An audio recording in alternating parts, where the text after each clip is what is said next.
Wording is such a funny thing, right? Because depending on how you state something can really fool somebody, right? And a good example of this would be the wording on some of these games that Sony has only on PlayStation in their store, which is really kind of ridiculous. Hey, what's up everybody? Crapgamer here with Crapgamer Reviews, back with another video. Thank you guys for checking it out. I really do appreciate it. So, as you guys know, Sony, the king of smoking mirrors. All they do is basically show stuff in CGI, call it in-engine, and then people are like, yay, they were so great.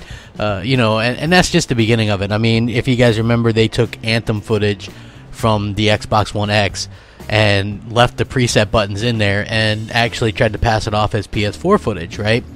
They were called out on this, and EA was like, hey, we asked Sony why they did it. They weren't supposed to. So here's another instance of Sony kind of getting busted, and this is thanks to Xbox Junkie kind of for pointing this out. And I was like, hey, this is kind of messed up, right? Because in their only on PlayStation section on their store, they have the Long Dark and Minecraft Season 2 Pass and Resident Evil 7 and Little Nightmares, which are multi-platform games, but on their store it only says only on PlayStation. So I don't really understand what the thinking is for that, other than to maybe fool people.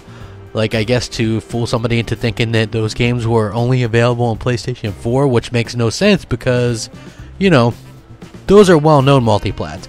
But maybe somebody that was more casual maybe wouldn't know that. So that's a little bit of trickery right there in my book. I'm not really sure that it's something that you guys might think about as being called. But, man, to me, that's like busted. Good job on Xbox Junkie for pointing that out. Why are you passing off games as only on PlayStation or exclusive when they're clearly not?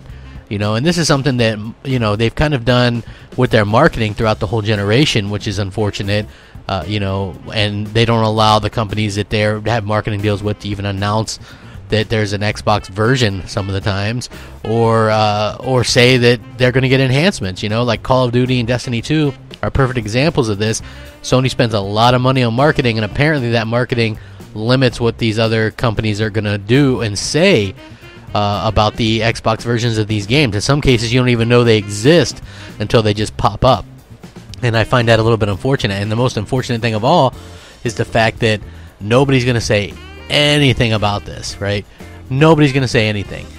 They're going to get away with it, and everybody's just going to go, oh, that's Sony. You know, hashtag that's so Sony. But for me personally, just more nonsense that, you know, Sony gets away with. Like, they basically get a slap on the wrist no matter what. And I'm sure if Microsoft were doing this, it would be like in the evening news, and CNN and everything would just be, oh, Microsoft, they're so anti-consumer. Look at them trying to fool people.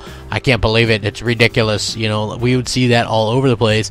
And the fact that Sony can do this stuff, and, you know, gamers pointed out, and nobody else will run with it. Let's see if anybody runs with it, any major sites. I doubt it, but I'm very curious to hear what you guys think.